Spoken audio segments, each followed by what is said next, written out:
आज फिर हम अपना वीडियो का शुरुआत एक इंटरेस्टिंग फैक्ट से करते हैं। आपको ये बताना है कि 1931 के कराची अधिवेशन जो कांग्रेस का हुआ था। आज कांग्रेस संबंधित सवाल इसलिए पूछ रहे हैं कि आज का वीडियो कुछ खास है कांग्रेस से संबंधित। तो इंटरेस्टिंग फैक्ट का सवाल बताइए कि 1931 के कराची का अधिवेशन हुआ था, उसमें मौलिक अधिकार और आज के नीति निर्देशक तत्व जो है उससे संबंधित प्रस्ताव पारित हुआ था। तो उस अधिवेशन के अध्यक्ष कौन थे? हिंट के लिए मैं बता दे रहा हूँ कि कल ही उनका 145वां जन्मदिन मनाया गया है। आप समझ गए होंगे आंसर उसका क्या है। ठीक है, तो चलिए, इंडिवर फॉर यू आप देख रहे हैं और आज हम प्रैक्टिस सेट नंबर 11 लेकर उपस्थित हैं आपके सामने। आशा है कि ये प्रैक्टिस भी आप अच्छे से कर लेंगे। अगर आप बीपीएससी जेपीएससी का एग्ज़ाम देना चाह रहे हैं, कमीशंस का एग्ज़ाम या और भी कोई कंपटीशन का, तो ये सेट आपके लिए यूजफुल रहेगा। चलिए शुरू करते हैं। देखिए, सबसे पहला सवाल है, सुमेलित कीजिए विदेशी अध्यक्ष और कौन साल रहे थे। है ना, आखिर जो भारतीय राष्ट्रीय कांग्रेस बना था 1885 में, तो उसको कौन विदेशी अध्यक्ष थे, कब कब रहे थे। जैसे जॉर्ज यूल है 1888, सर विलियम बेडरमन है 1889, अल्फ्रेड वेब है 1894, हेनरी कॉटन 1904। ये सब विदेशी अध्यक्ष हैं। और ये कौन कौन कब कब बने थे आप मिला के बताइए। ए ऑप्शन है पहला दूसरा तीसरा, बी ऑप्शन है पहला तीसरा चौथा, सी ऑप्शन है पहला दूसरा चौथा और डी है सभी सही। तो आपकी जानकारी के लिए बताते हैं कि यहाँ पे सारा ऑप्शन बिल्कुल सही सही है। आप इसे ध्यान में रखिएगा कि जॉर्ज जूल 1888 में, सर विलियम बेडरबर्न 1889 में, अल्फ्रेड वेब 1894 में और हेनरी कॉटन 1904 में अध्यक्ष कांग्रेस के रहे थे। तो यहाँ पे सब ऑप्शन सही है। अब नेक्स्ट देखते हैं। अब थोड़ा सा फैक्ट देख लेते हैं कि जो विलियम ये हेनरी कॉटन थे, ये 19वीं सेंचुरी में ये आईसीएस थे। जो आजकल नाम आईएएस है, वो पहले आईसीएस करके होता था, इंडियन सिविल सर्विसेज। तो ये आईसीएस थे और ये हमारा जो राष्ट्रीय आंदोलन था वो उसके समर्थक, उसके प्रति उनका सहानुभूति था। और सबसे महत्वपूर्ण ये है कि ये दो बुक पब्लिश किए थे, न्यू इंडिया और इंडिया इन ट्रांजिशन,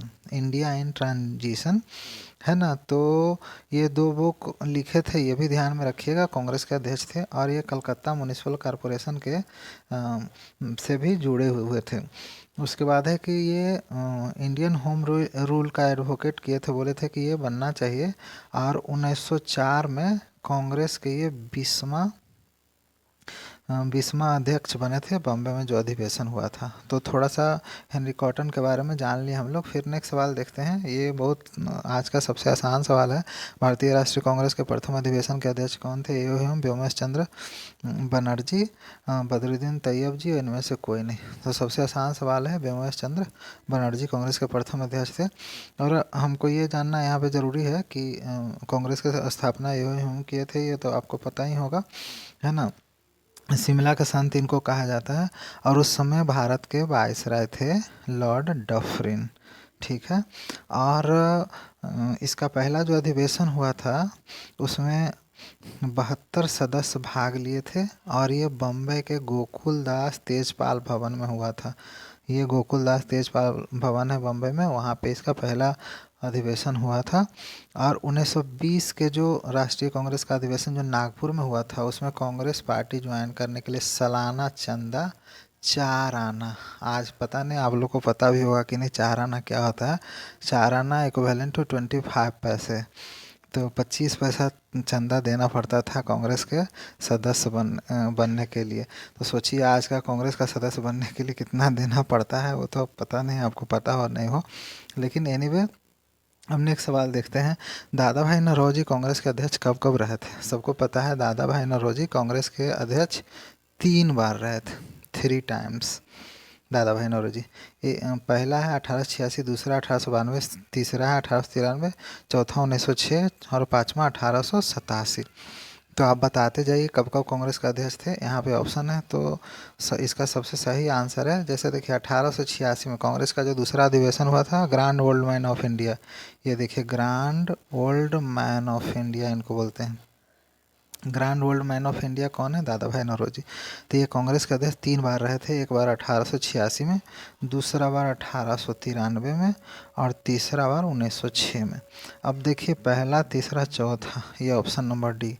तो यहाँ पे ये सही है। आप ध्यान रखिएगा, आपको तो पता ही होगा कि कांग्रेस के अध्यक्ष 3 बार बने थे, कब कब बने थे इस भी याद रखना, 1886, 1893, 1906। अब चलिए अब नेक्स्ट सवाल देखते हैं। नेक्स्ट सवाल देखते हैं कि राष्ट्रीय कांग्रेस के प्रथम मुस्लिम अध्यक्ष बदरुद्दीन तैयब जी थे और प्रथम अंग्रेज अध्यक्ष जॉर्ज यूल थे। ये सबको पता है, बदरुद्दीन तैयब जी प्रथम मुस्लिम, प्रथम अंग्रेज अध्यक्ष जॉर्ज यूल। अब आपको ये बताना है कि किसके निमंत्रण पे इलाहाबाद सत्र जो 1888 में हुआ था, उसमें जॉर्ज यूल कांग्रेस का अध्यक्षता करने के लिए स्वीकार किए थे, उन्हें किसी ने निमंत्रण भेजा था। तो पहला ऑप्शन है येओ ह्यूम, बी है व्योमेश चंद्र बनर्जी, सी है बदरुद्दीन तैयब जी और डी है सर विलियम वेडरबर्न। तो इन्हें निमंत्रण दिया था व्योमेश चंद्र बनर्जी ने। अब आपको ये भी थोड़ा सा और जानकारी ले लेते हैं कि ये चौथे अध्यक्ष थे जॉर्ज यूल कांग्रेस के, और ये इंडियन चैम्बर ऑफ कॉमर्स के प्रेसिडेंट भी रहे थे। जो इंडियन चैम्बर ऑफ कॉमर्स, आजकल इसके नाम में एंड इंडस्ट्री जुड़ गया है, लेकिन आईसीसी जो है, Indian chamber of commerce ICC है, इंडियन चैम्बर ऑफ कॉमर्स, इसके वो अध्यक्ष भी थे। और कलकत्ता के शेरिफ भी थे ये, देखिए कलकत्ता के शेरिफ बने थे जॉर्ज यूल। तो जॉर्ज यूल के बारे में जब हम जानकारी रख रहे हैं तो एक दो एक्स्ट्रा फैक्ट भी ध्यान आ जाए तो अच्छी बात है। नेक्स्ट देखते हैं भारतीय राष्ट्रीय कांग्रेस के दूसरे विदेशी अध्यक्ष। देखिए यहाँ पे पहला तो मिल ही गए आपको, अब देखिए दूसरे विदेशी अध्यक्ष कौन थे? Sir William Wedderburn. आपको ये बताना है, ये तो आपको पता ही है कि विलियम वेडरबर्न दूसरे विदेशी अध्यक्ष थे। तो ये नागरिक कहाँ के थे? इंग्लैंड के थे, जर्मनी के थे, स्कॉटलैंड के थे, या इनमें से कोई नहीं? तो आप बताइए, विचार करते रहिए, मैं बता देता हूँ। ये स्कॉटलैंड के नागरिक थे। ये एक्चुअली में क्या है कि स्कॉटलैंड के ये बड़ा पॉलिटिकल फिगर थे, और ये दूसरा विदेशी थे जो कांग्रेस का अध्यक्ष बने थे।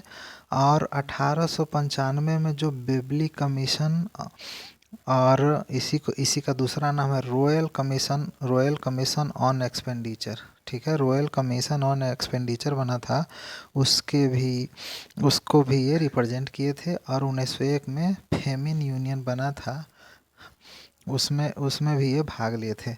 और ये पहले विदेशी हैं जो भारतीय राष्ट्रीय कांग्रेस के दो बार अध्यक्ष रहे थे। ये देखिए भारतीय राष्ट्रीय कांग्रेस चैप्टर आज उठाए हम, और इससे संबंधित जितने भी महत्वपूर्ण फैक्ट हैं सारे को इसमें हम इंक्लूड किए हैं। शायद एक आध सवाल ही छूटा होगा, और आप इस वीडियो को बिल्कुल ध्यान से देखते रहिए।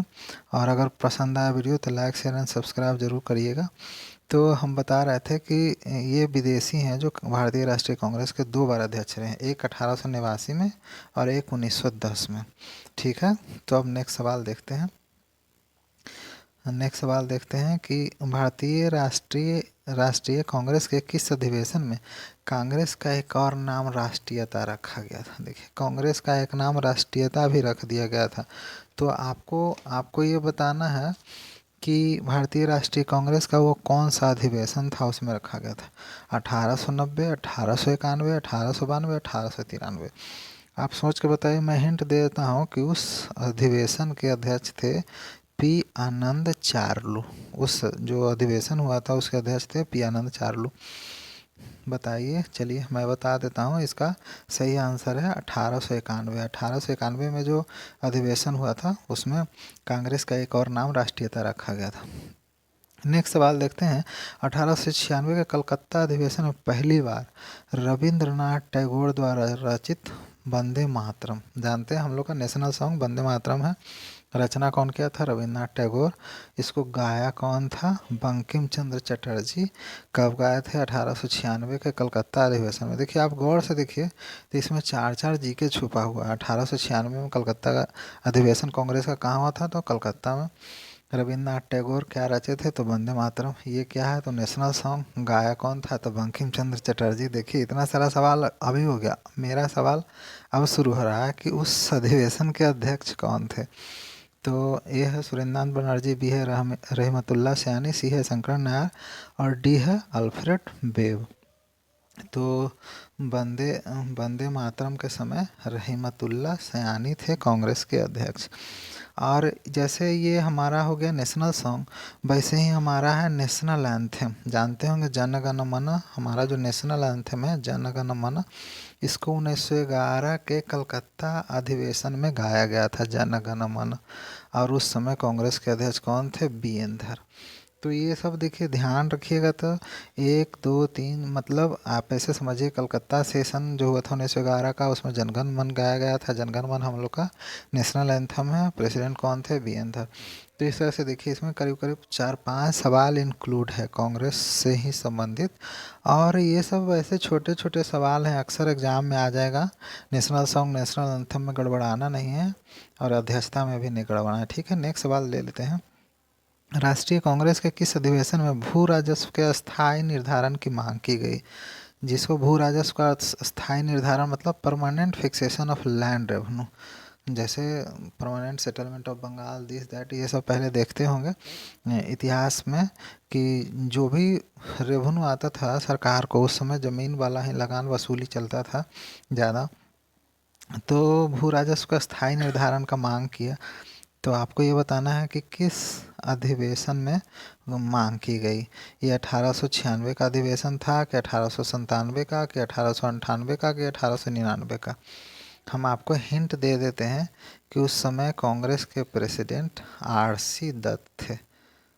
आरसी दत्त जानते हैं कि ये जो हम लोग का देश का जो इकोनॉमिक ड्रेन व्रेन के बारे में, जो हम लोग के देश का संपत्ति का ड्रेन होता था, यहाँ से कच्चा माल ले जाके उधर से फिनिश्ड गुड ला के बेचता था, इस संबंध में इनका बुक बहुत ही फेमस है आरसी दत्त सर का। तो आपको बताना है कि कब मांग किए गए, उस समय प्रेसिडेंट थे। तो ये सही ऑप्शन है इसका, ऑप्शन नंबर डी 1899। अब देखते हैं नेक्स्ट सवाल ले लेते हैं। 1906 के भारतीय राष्ट्रीय कांग्रेस के 1906 के कलकत्ता अधिवेशन में, जान ही रहे होंगे कि 1906 में कौन अध्यक्ष थे? दादा भाई नौरोजी। हाँ, तो किन किन प्रस्तावों को स्वीकार किया गया था उस समय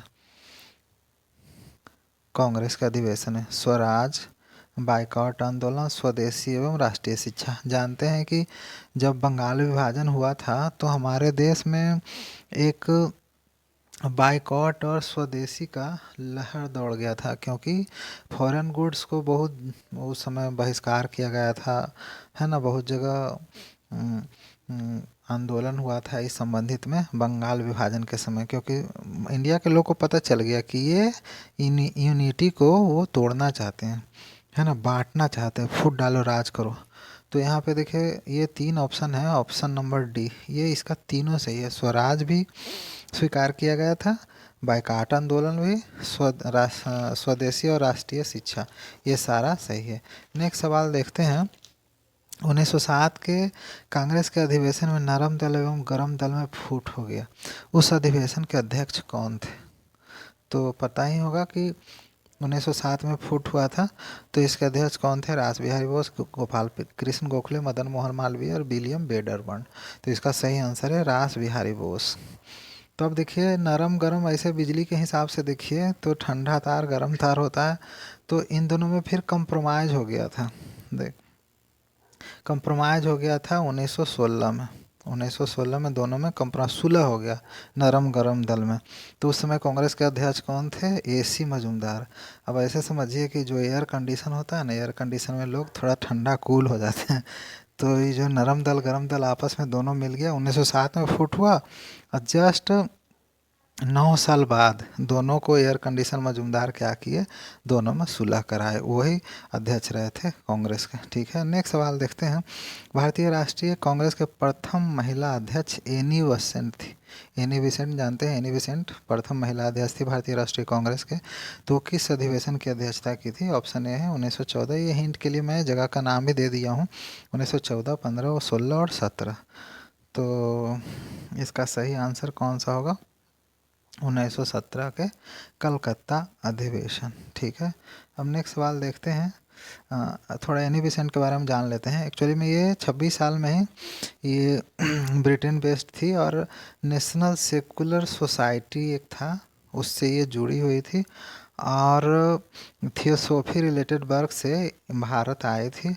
और ये सेंट्रल हिंदू कॉलेज जो है उसके स्थापना में ये मदद की थी, ये मदद की थी सेंट्रल हिंदू कॉलेज के स्थापना में।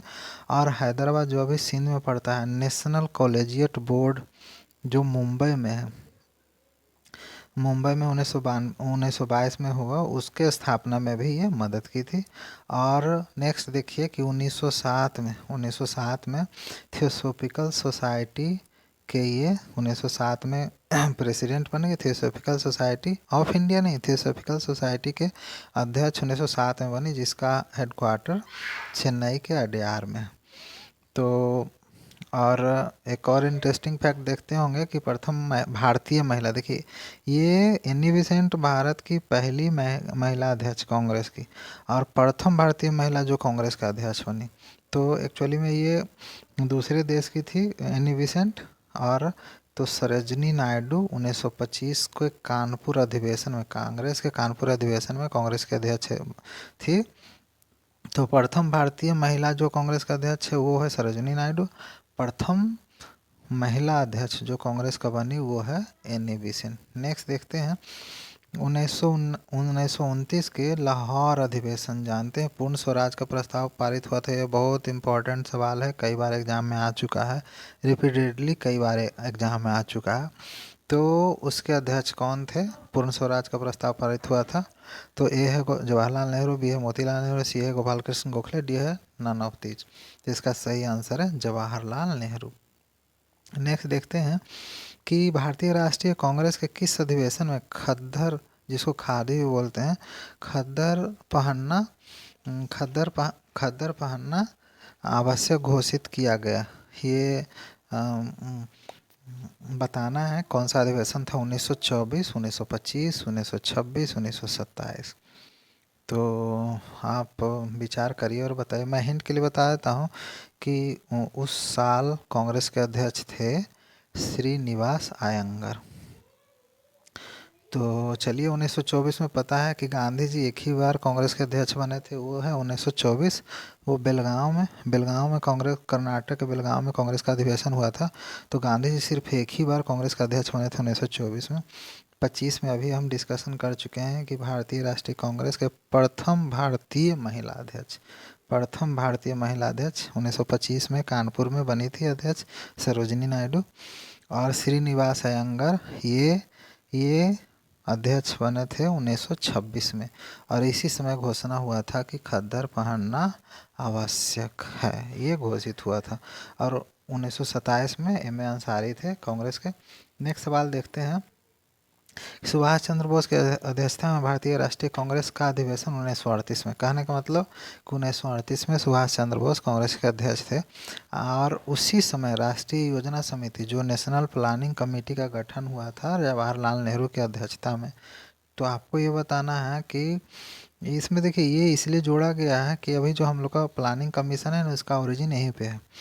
तो नेशनल प्लानिंग कमेटी बना था, तो उसी कांग्रेस के जो प्रस्ताव 1938 का अधिवेशन हुआ था उसी में ये तय हुआ था। तो आप जानते होंगे कि सुभाष चंद्र बोस हरिपुरा अधिवेशन में कांग्रेस के अध्यक्ष बने थे 1938 में। बाकी ऑप्शन कोई इसका आंसर नहीं है।